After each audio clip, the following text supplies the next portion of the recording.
কিন্তু আপনাকে এটাও বুঝতে হবে টাকা কেন গুরুত্বপূর্ণ। অর্থনৈতিক মুক্তি ছাড়া গোলামি থেকে মুক্তি হয় না। মুহাম্মদ সাল্লাল্লাহু আলাইহি ওয়াসাল্লাম যখন মক্কা থেকে মদিনায় হিজরত করেন, তখন তিনি দেখলেন মদিনার সব টাকা পয়সার কেন্দ্র হচ্ছে ইহুদিদের হাতে। আর মুহাম্মদ সাল্লাল্লাহু আলাইহি সাল্লামকে ঘোষণা করা হলো মদিনার প্রধানমন্ত্রী। তো টাকা যদি থাকে ইহুদির হাতে, আমি প্রধানমন্ত্রী হয়ে কি করব? লাভ নাই। এটা মুহাম্মদ সাল্লাল্লাহু আলাইহি ওয়াসাল্লাম আমাদের চেয়ে ভালো বুঝতেন। এই জন্য তিনি আনসারদের বললেন, আনসারীরা তোমরা তো কৃষক, আর মুহাজির যারা মক্কা থেকে এসেছে এরা ব্যবসায়ী, তোমরা তোমাদের সম্পত্তির বিভিন্ন অংশ এই মুহাজিরদের দিয়ে দাও, তারা ব্যবসা করুক।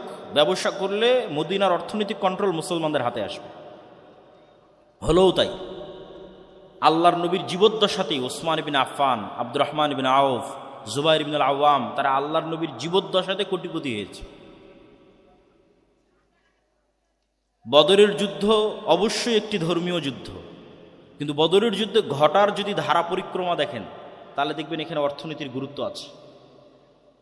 এইদিকে যদি কেবলা হয়, তাহলে বুঝতে হবে এটা হচ্ছে মক্কা, এটা মদিনা, এটা হচ্ছে শাম, সিরিয়া।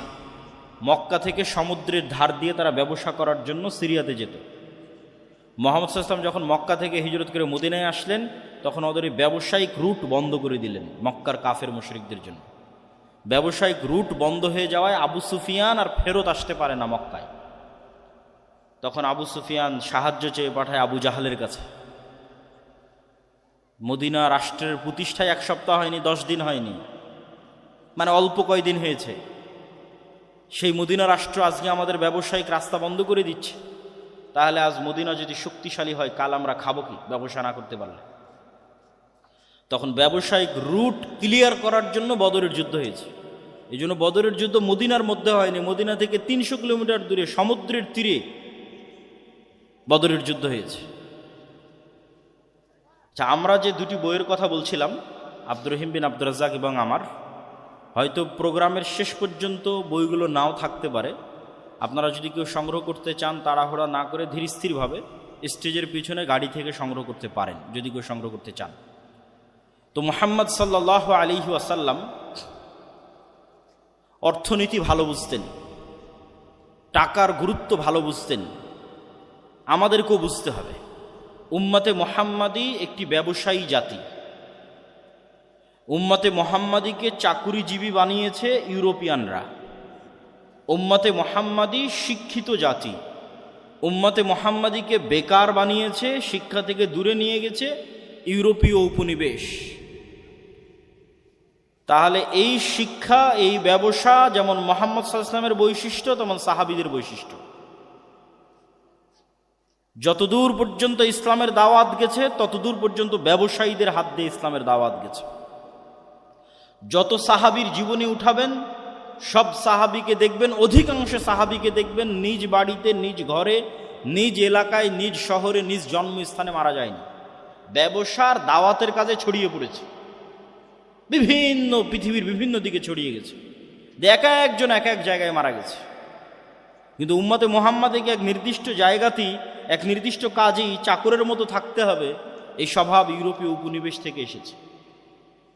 তো অর্থনৈতিক গোলামি, অর্থনৈতিক মুক্তি ছাড়া গোলামি থেকে মুক্তি সম্ভব নয়।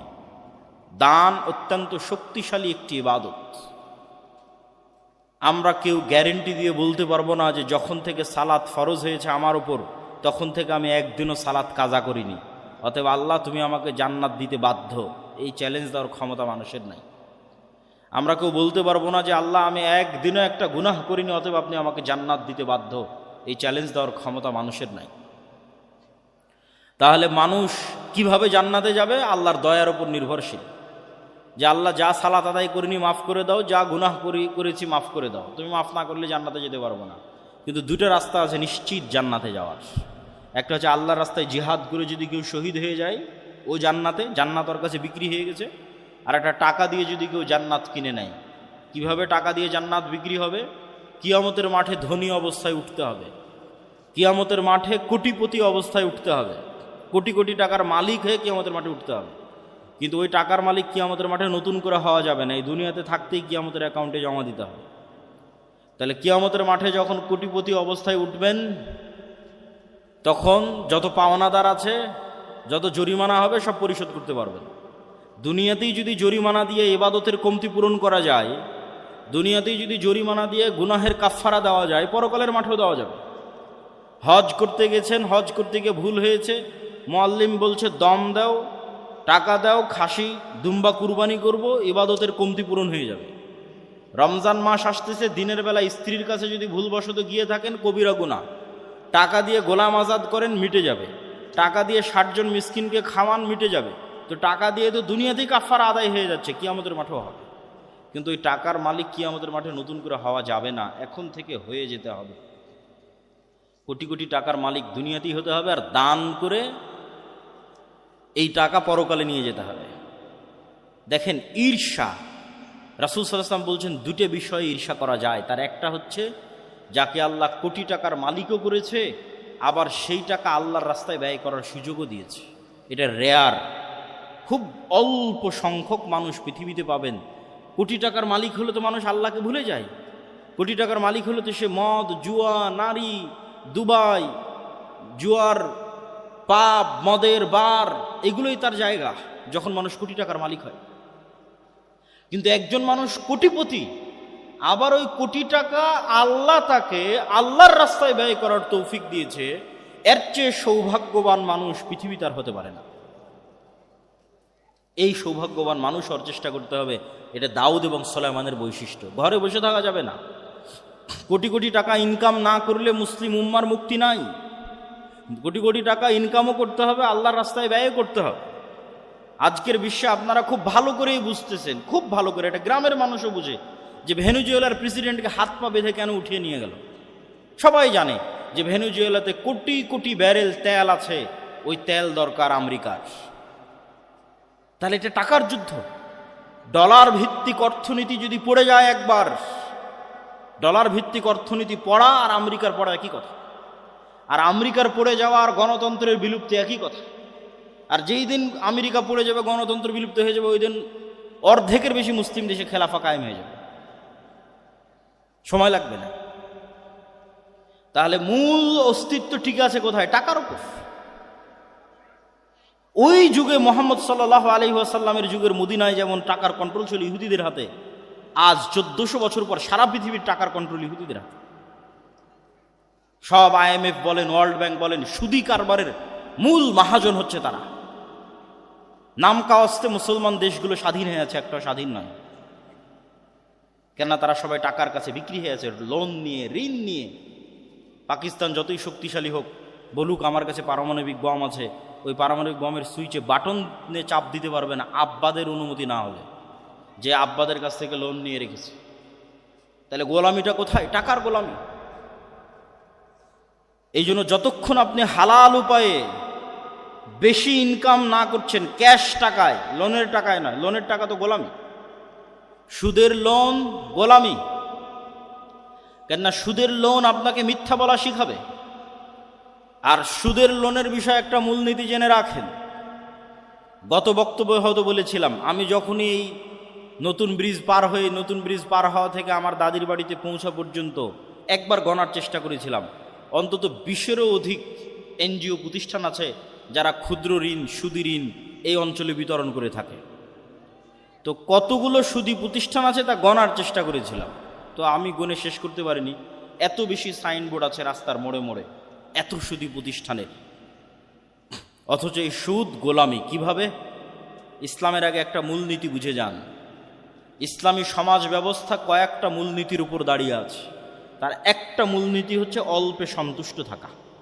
এটা একটা মূলনীতি। এই অল্পে সন্তুষ্ট থাকার উপর যতক্ষণ মুসলমানেরা তৈরি না হবে, ততক্ষণ ইসলামী অর্থনীতি ডেভেলপ করা সম্ভব নয়, ইসলামী ব্যাংক বাস্তবায়ন করা সম্ভব নয়।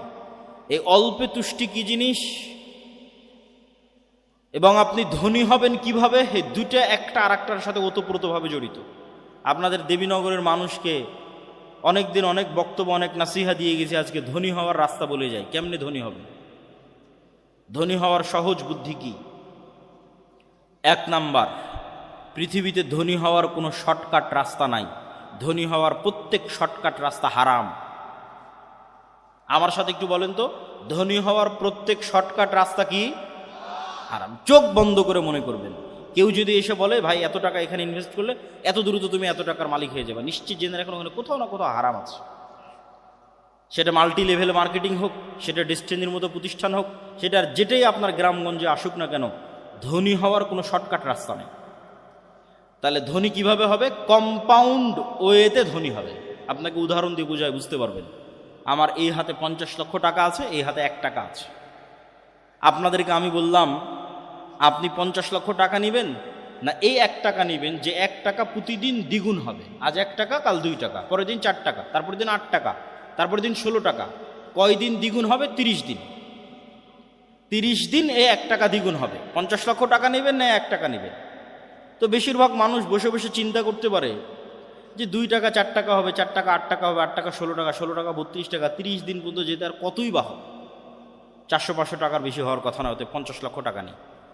কিন্তু এখান থেকে উঠে গিয়ে আপনি ক্যালকুলেটরে মারিয়েন, মোবাইলে তো ক্যালকুলেটর আছে, চ্যাট জিপিটি আছে, যে 1 টাকাকে দ্বিগুণ হারে বাড়াতে থাকলে 30তম দিনে গিয়ে এটা 1 কোটি টাকা পার হয়ে যায়। আর এই 50 লক্ষ টাকা আপনি নেবেন, এটা 50 লক্ষই আছে, আর এটা বাড়তে বাড়তে বাড়তে বাড়তে 1 কোটি পার হয়ে গেছে। তাহলে প্রতিদিন অল্প অল্প করে বাড়বে, এটা হলো ধনী হওয়ার রাস্তা। কেমনে ধনী হবেন? এই 50 লক্ষ টাকা আপনাকে দিয়ে দিলাম, দেবীনগরের প্রত্যেক মানুষকে বললাম নাও তোমাদের 50 লক্ষ টাকা দিয়ে দিচ্ছি।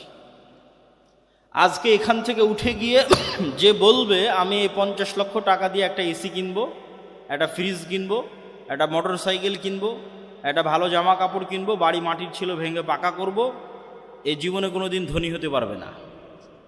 কেন ধনী হতে পারবে না? ওটাই অল্প তুষ্টির সাথে সম্পর্ক করে আলোচনা আপনাকে বুঝাচ্ছি।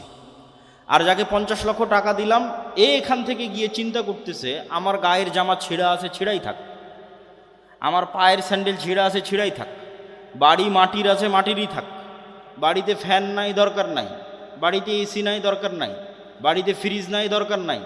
আগে চলো এই 50 লক্ষ টাকা এমন জায়গাতে ব্যয় করি যেখান থেকে আবার 1 টাকা ইনকাম হবে।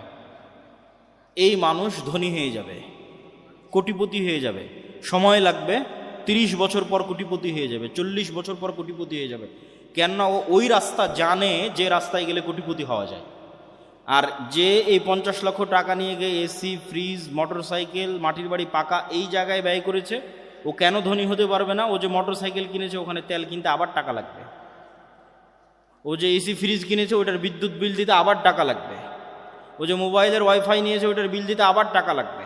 তাহলে ও এমন জায়গাতে ব্যয় করেছে যেখান থেকে আরও খরচ বাড়তেছে। এইভাবে ধনী হয় না। পৃথিবীর কোনো ধনী এই ওয়েতে ধনী হতে পারবে না। কোথায় ব্যয় করতে হবে? যেখানে খরচ হওয়া তো বহু দূরে থাক, খরচ বাড়া তো বহু দূরে থাক, পারলে আরও 1 টাকা ইনকাম হবে, সেখানে ব্যয় করতে হবে। এটা হলো ধনী হওয়ার রাস্তা। আর অল্পে তুষ্টি, এটার সাথে মিলিয়ে কি বলতে চাচ্ছি? ইসলামে সুদভিত্তিক লোন বহু পরে থাক, কর্জে হাসানা কেউ নিবে, যে কর্জে হাসানা ভাই আপনি আমাকে 10,000 টাকা দেন, আমি 2 মাস পর আপনাকে দিয়ে দিব। এটাকে আল্লাহ অনেক বড় নেকির কাজ বলেছে কোরআনে, ওমাই ইউকরিদুল্লাহ করজান হাসানা। কে আছে আল্লাহকে কর্জে হাসানা দিবে? কর্জে হাসানাকে আল্লাহ অনেক বড় ইবাদত বলেছে। তো এই কর্জে হাসানা কখন জায়েজ? আপনি কর্জে হাসানা দিয়ে এসি কিনতে পারেন, কর্জে হাসানা দিয়ে ফ্রিজ কিনতে পারেন। আমার ইসলামিক ফাইন্যান্সের জ্ঞান বলে, ইসলামী শরীয়তে আমি যতটুকু জানি ততটুকু বলে যে বিলাসী পণ্য সুদ ভিত্তিক লোন দিয়ে ক্রয় করা তো বহু দূরে থাক, বিলাসী পণ্য কর্জে হাসানা নিয়েও কেনা যাবে কিনা, এটার হালালের দলিল কেউ দিতে পারবে কিনা আল্লাহ সুবহানাহু ওয়া তাআলা ভালো জানে, আমার জানা না। তাহলে কর্জে হাসানাটাই কখন নিতে পারবেন? সুদের লোন বহু পরে। কর্জে হাসানাটাই নিতে পারবেন যখন বিপদে, অ্যাক্সিডেন্ট করে মেডিকেলে আছেন, চিকিৎসা ব্যয় বহন করতে পারছেন না, মেয়ে ছেলেকে বিবাহ দিবেন, খরচ বহন করতে পারছেন না, বিশ্ববিদ্যালয়ে পড়াবেন, খরচ বহন করতে পারছেন না, ব্যবসাটা শুরু করবেন, টাকার ব্যবস্থা হচ্ছে না। এইরকম বিপদমূলক সময়ে কর্জে হাসানা নিতে পারেন। কিন্তু বিলাসী পণ্য, আমার ফ্রিজ না হলেও আমি খেয়ে বাঁচতে পারি, আমার এসি না হলেও আমি খেয়ে বাঁচতে পারি, আমার বাপদাদা বেঁচেছে, মোটর সাইকেল না হলেও আমি চলতে পারি, এই বিলাসী পণ্যগুলোর ক্ষেত্রে সুদি লোন তো বহু দূরের কথা, কর্জে হাসানাও হালাল কিনা তার প্রমাণ দেওয়া কঠিন আছে। কেননা ইসলামের অর্থনীতি দাঁড়িয়ে আছে অল্পে তুষ্ট থাকার উপর, অল্পে সন্তুষ্ট থাকার উপর।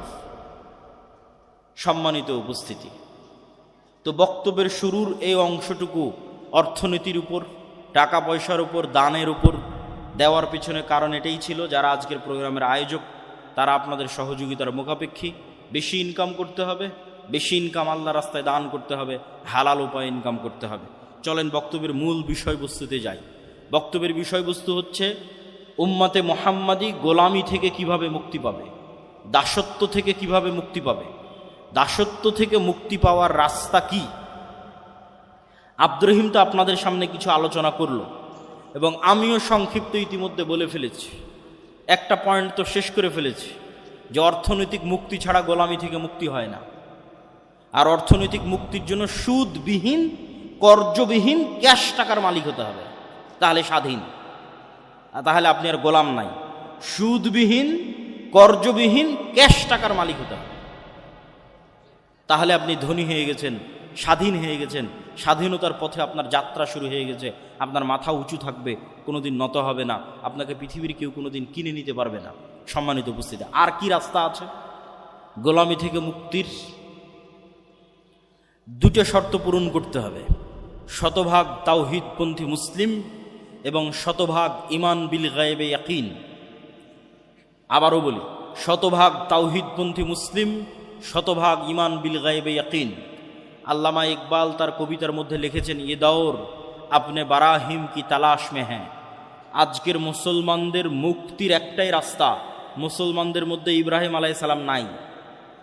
একটা মুসলমান ইব্রাহিম হতে পারল না। মুসলমানেরা ওই দিনই মুক্তি পেয়ে যাবে যেই দিন মুসলমানেরা ইব্রাহিম হয়ে যাবে।